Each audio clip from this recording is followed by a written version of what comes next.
approaching the intersection of Villar Maxilum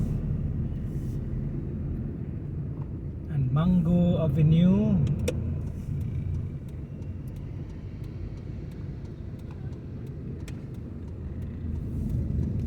Now we are heading to the left.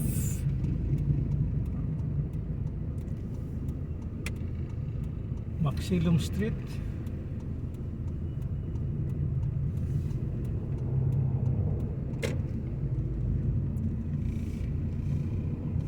Good morning everyone. Welcome to Ibisdak TV.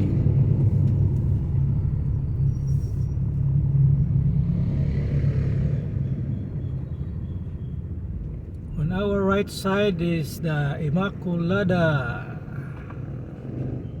School.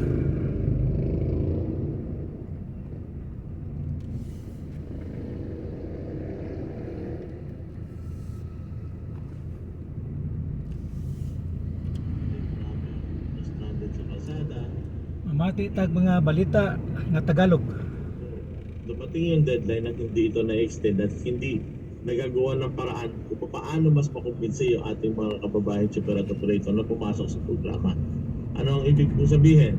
Kasi yung mga sumali po doon sa strike, no, yung welcome ng mga super at operator, Yes ito sir, po yung yes mga sir. mawawalan ng prangkisa pagdating po ng katapusan ng buwan. Yeah, wato yung mga mas uniform. yung kanilang ginawa.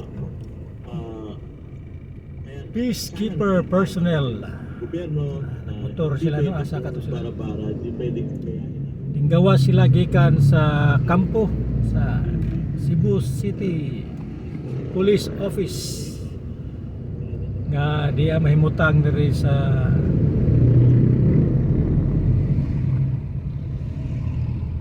General Maxilum.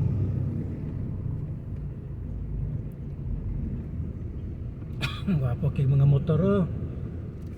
Na PCX nindot kayo pero mataka alagkat.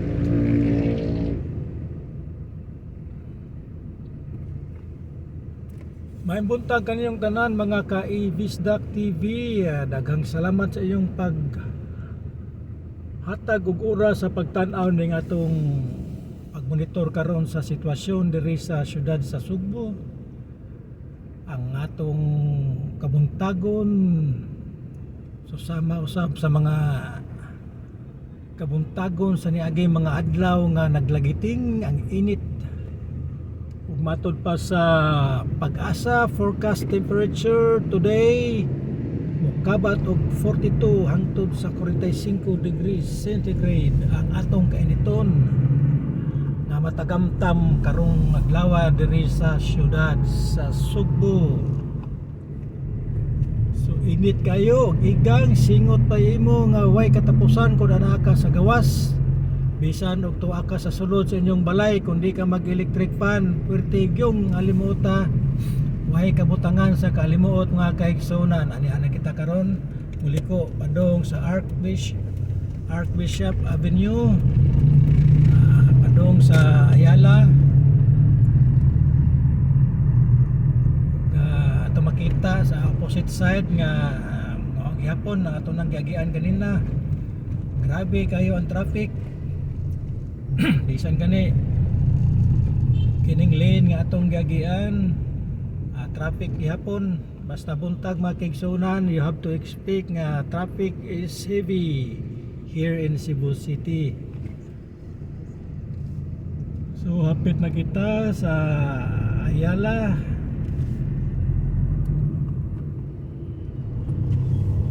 Cebu Business Park, pero dili ta musod sa Cebu Business Park, sa kilid lang ta kay padong man ta sa Talamban. So sa may maing hisgutan na to karon mga kaigsunan ang mga hot topic, politics, nindot gigining hisgutan ning politics. So ang sikat nga issue sa politika karon mga kaigsunan di nagpa-interview ang First Lady Marcos ni Anthony Taberna.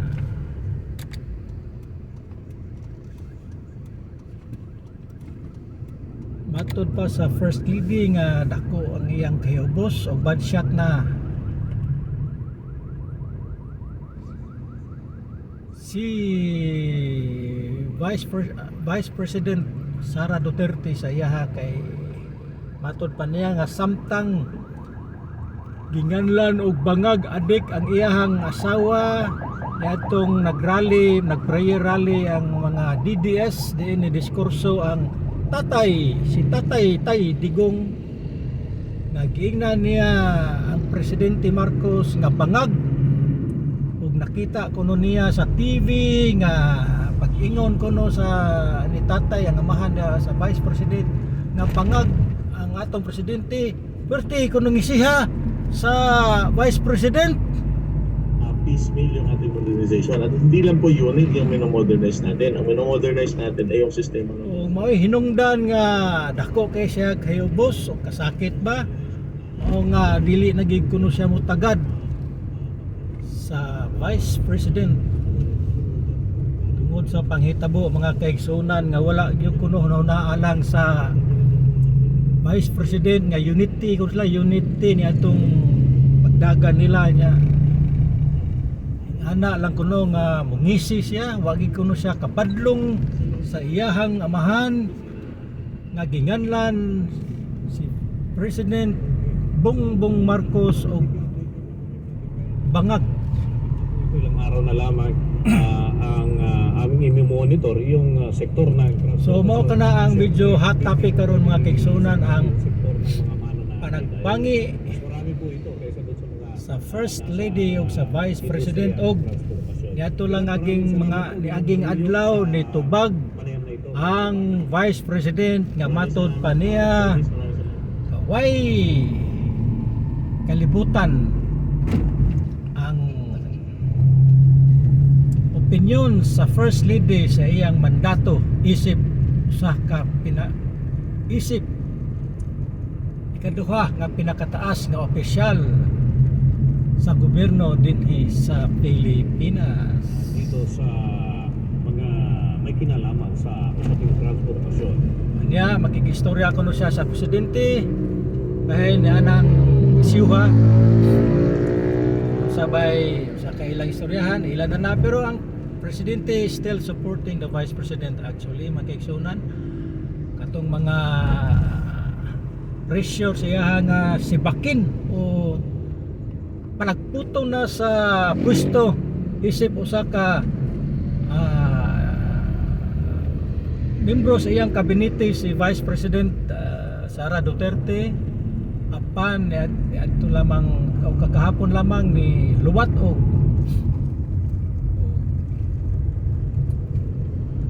si Presidente Bongbong dili niya tangtangon si Vice President Sara Duterte pagka Secretary of Education kay wa kunoy igong hinungdan ayang tangtangon si Vice President Sara Duterte sa iyang kabinete.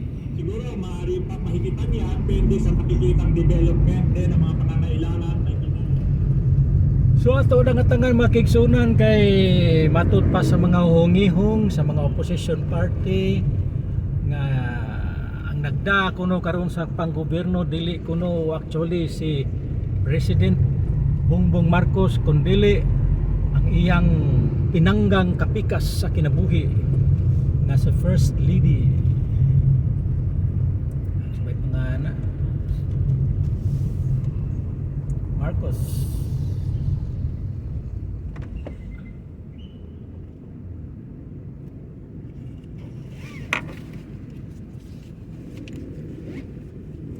Kita mo da kay sige ta diri nga wag tabi lagi para naman lagi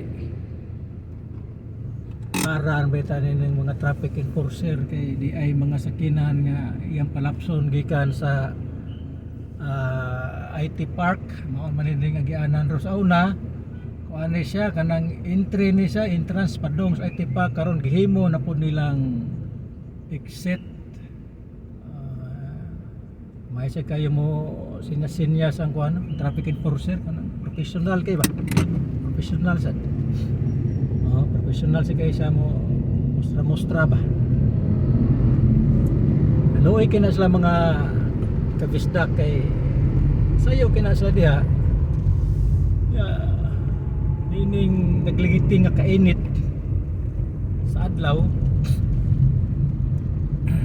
Kwanta gina sila. Serbisyo ginang ilagyod nya. Pagay mga usahay patikuson sa mga social media nga kana muna luoy na sila di lalim ang mo ni pinaka noble nga trabaho sa isip empleyado sa gobyerno ng traffic enforcer kay nakastungas da nya init pa kayo pastilag na mabuang dasmaga na sila lisod makigsunan labang sinday.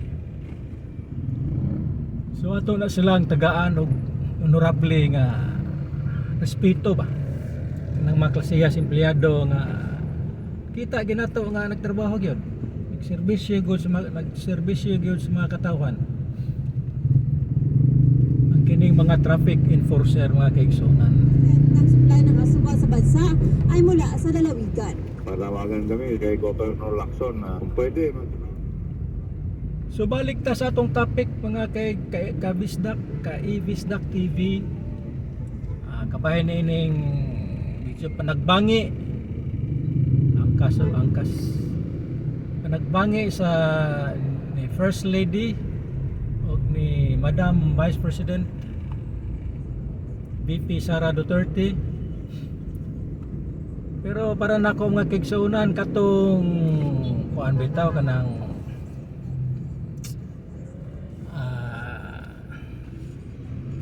noon kanang atong yung analyze yun nga hindi gisa to maotong gisaway ng imong presidente niya mungisi-ngisi lapog kag inom bangag niya wag ka badlong imo pag yung amahan di na mabadlongon pa ayaw ka na pa kay andim unity ba may unity mukuha na lang siya kanang press release ba nga ingon siya nga I tried my best to further persuade my father not to attack the president because etc etc.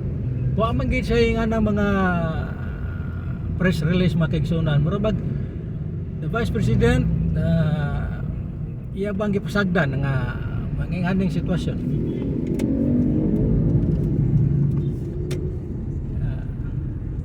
Iya mga supporter ang iyang mga stalwart supporter sa nila ni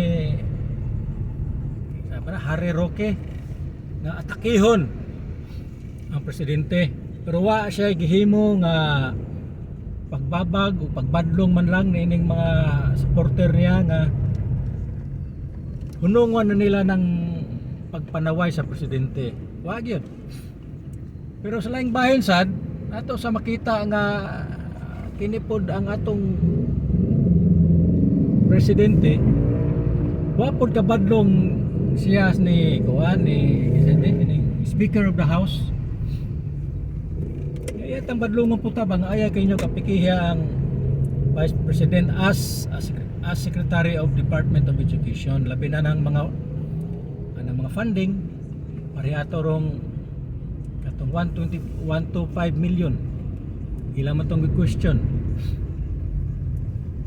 11 days ra kuno na gasto dayon orabag pare-pareha na sila nga ang mga supporter ni Bongbong giatake si Vice President unya ang mga ang mga supporter po sa ni Vice President giatake po nila si ang presidente mana nga ang boto sagi kay linto nga na nining panaghigugmaay sa politika ni President Bongbong Marcos o ni VP Sara Duterte magkaigsunan kay nagbinirahay ni yun ang funds ni sa DepEd gikata nila ang funds sa Vice President muro sa ilang pong gikata ginahinay ginila bag tuan si Vice President tuan baron di kaporma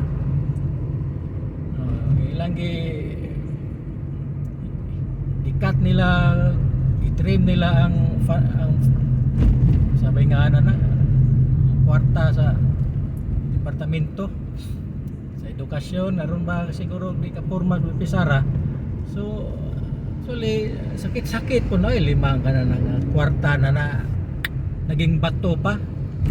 State membro natin dito is 600 hectares yun more or less. Hindi lang natin alam kung ilang percent yung affected. So muna diha makigsunan nga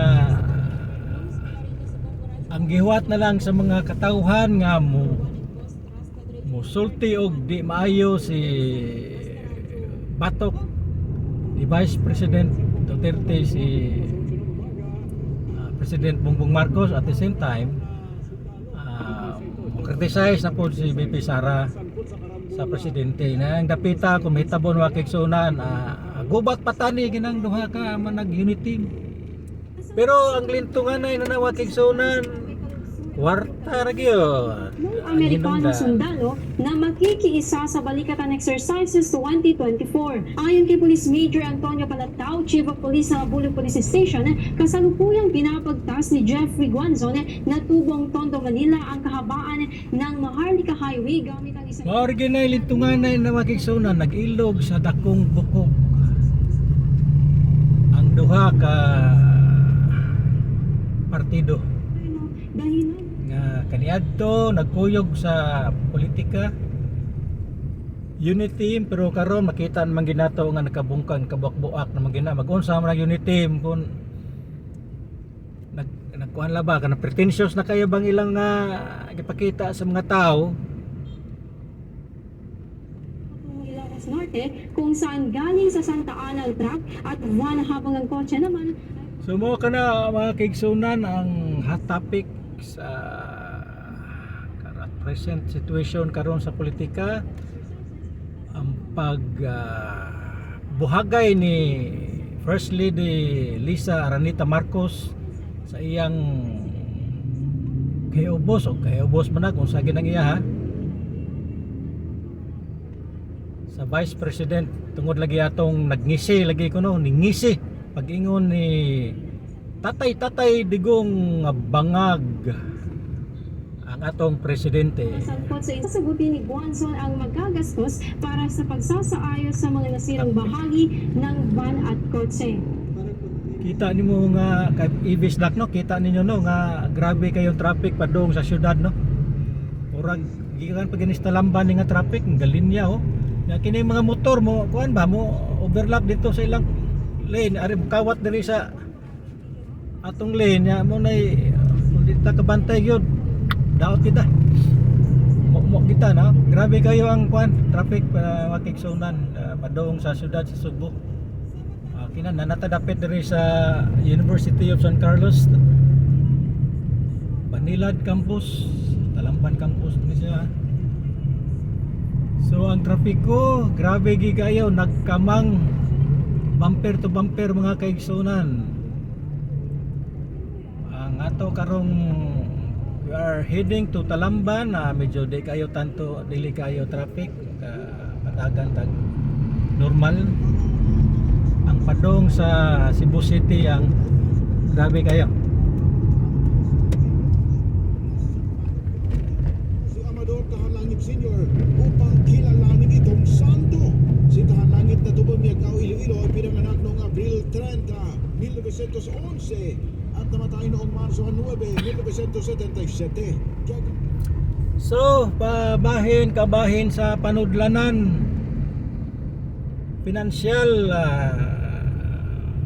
profile sa atong nasod Pilipinas werteng dakuan na gyud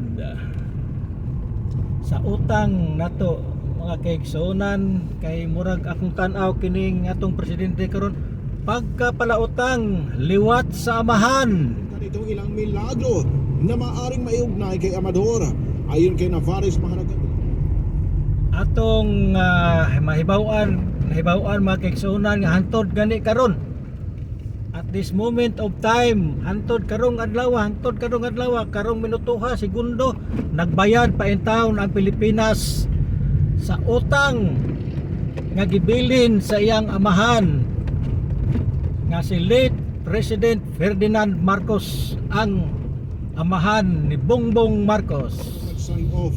Kita ay mag-conduct ng isang symposium about Amador Tanay. Unya ang kining si Bongbong Marcos magsige gapog pangutang makigsunan sa mga abot 13 trilyon na baka ng more or less ang utang sa Pilipinas sa lang pagbayad na San nga ipresentaban sa doon sa Santa Teresita, and then there are now rumors to so lisod ba kay sunan ang wapa mga anak ron ang mga bata wapa mahimugso nanay utang ni kahimugso perting paita. So imo ginang sabtunan mo ka kay sunan no maka ibisdak. Mura ba kita kay kita kung nagipit kita mangutang kita. So imo pagpangutang dili pagingon nga bulwag-log ang panginabuhi. Imo nang survival gyapon na siya. Kay mangita man gyapon kag ways nga mabayad ka sa mga utang. So wagi kay kaluagan sa imong kinabuhi ba. The same way ang usa ka nasod kung dakog utang wa ginay asenso.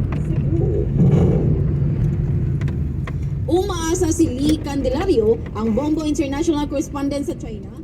Liko tangari kay magpagasolina ta. Sunod ng ilang araw na pagbuhos ng malakas na ulan, darating sa diin ang pagtaas ng level ng tubig sa Guangzhou, lalawigan ng China at tumitil sa 4 na buhay, kabilang ang Pagasolina ta. rescuer. Sa inisyal na ulat, hindi bababa sa Guliyang la. individual ang nawawala at patuloy pa ngayong pinaghahanap ng mga otoridad.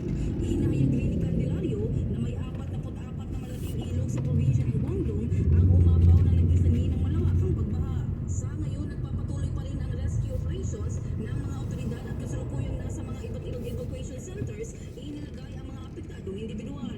Anya na ang bansang China ay may maraming malalaking evacuation centers bilang paghahanda sa mga posibleng kalamidad na tatama sa kanilang bansa. Unang what a card sir? Card? Credit card. Savings. Kana, okay na sir. Okay na siya? Parang card na. Okay. Diesel max. Oh, diesel ta. Bali lang. Kwan. Tanaw na to ko no. Nila tama sir. Oh, I like it.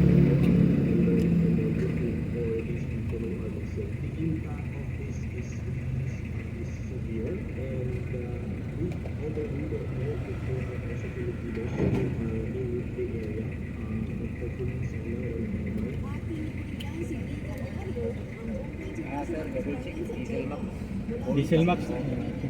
Ilang litro rondong? 5815. 5815. Karon tani ubos ni, karon adlaw start to ubos. Aba, sa mga adlaw ron. Taga Martes din kuwas. Berkulis. Abi kulis ron matay limot-limot man tayo. Lisod ni idara na tada. Ako kalay sir, malili ra kay kulis. Saan na kayo? Start zero ta sir. Okay, okay. Oh, lagi. Kaya ka na. Wala ra ko. Akan pagutang mo sa. Ano mo, pa-check ka? Ah, okay lang, okay lang. Okay na. Okay na, okay na, okay na. Kailan ko ganoon na sir? Ah, sige.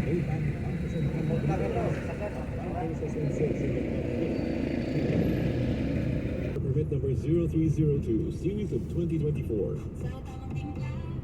Manatag pagasolina. Ay, nahinay po na.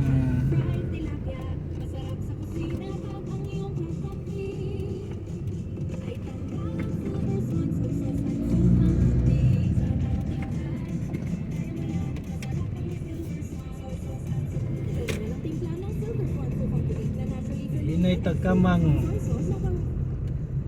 Ay, manatag pagasolina. Pa-diesel day, pa-diesel. Manatag pa-diesel. So, di ata nga rin nahimutang sa iskina Kabangkalan, padong tas Talamban. Dikita na dikita kay sudlan ta. So mga kanama kay sunan balik ta sa isgotag politika no. Ang sitwasyon karon sa atong ekonomiya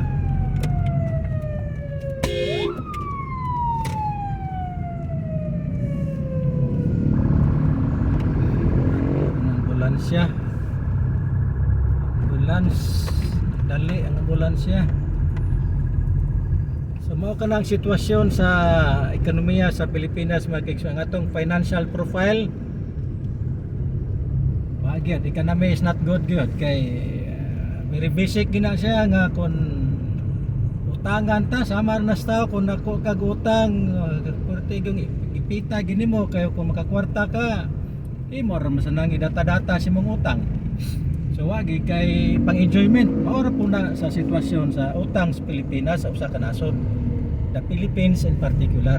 Dako kita utang kung maka revenue og dako-dako ang Pilipinas, bayad siya sa utang o data siya nya wag yan, di kita malingaw kay ikaw naman po ang kwarta ibayad sa utang nga project kawaton pag sa mga politiko.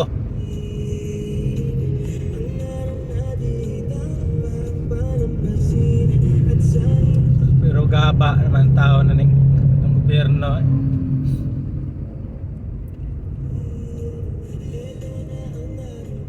ay mga budget sa kada congressman milyones.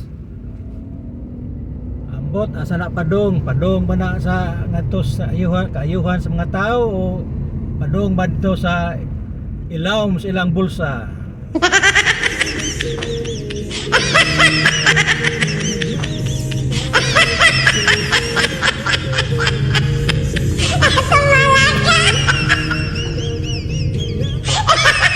So local topic ta mga kaigsunan, arita magisgot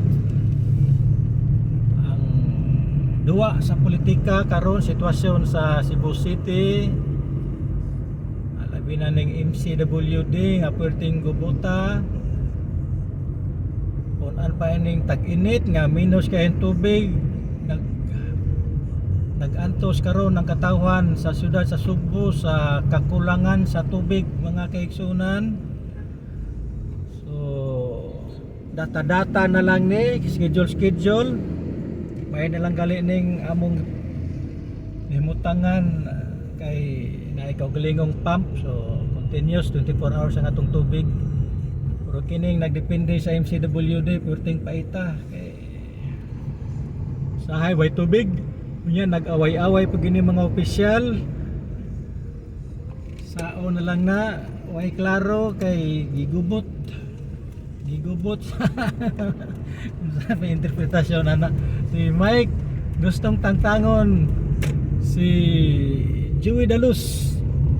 Isip mo so na si ranggo ng Joey dia Dalus, chairman ba na sa MCWD. Gustong tangtangon ni Mike Rama kay lagi pero siya po nagapunt na yan ng tangon ron kay naay hugon-hugon nga si Joey Dalus dagan pagka mayor sa siyudad sa Cebu. Mao nay usa sa pinakadakong hinungdan gusto ganyang tangtangon si Joey Dalus. Isip chairman ba na siya sana si Dalus niya sa MCWD. Mas nasakto po na kang Mike ba kay i-appoint ka diha sa MCWD. Unya budagang kag mayor ang nag-appoint mo imong atbangan mabinuang na sada. So kung si Joey Dalus budagan gid sa mayor ay mo resign gid sa dia. Ay ano ba kuan ba kana bang honorable ba? You have to make yourself honorable.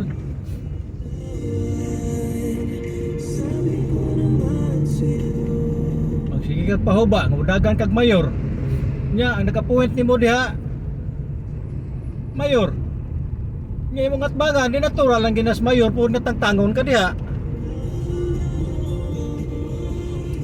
Plain ang simple explanation ra man na.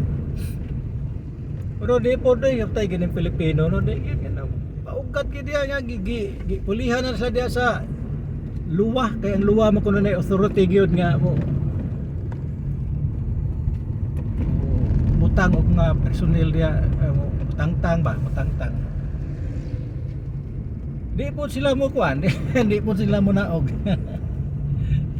Mo ta katong giappoint ni sa luwa nga si Attorney DX Lapid nga diniyos kitong iya to puta siya ba nga kuan sa kay suspensohon man sa siya imong OIC yung tatong general manager sa MCWD so porting gumuta kay di po manaog tong general manager sa MCWD matod pa ni DX Lapid matay gigamit trabang ko ini resign po siya So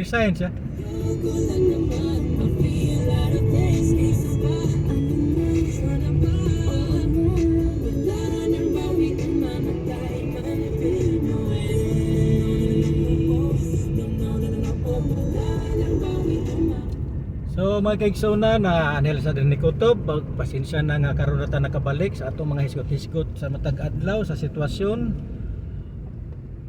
kalabot nining politika sa atong nasod.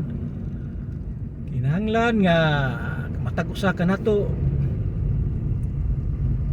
magpakabana sa mga hisgotanan, labi na gayod magbantay kita sa mga lihok ni atong mga opisyal ng atong gibutang diha sa gobyerno nga dili sila mag tulog-tulog o dili sila mag gamiton ng ilang pwesto na daog-daogon ang mga katawhan kaya ang katawhan mo'y hari. Daghang salamat ug may buntag kaninyong tanan.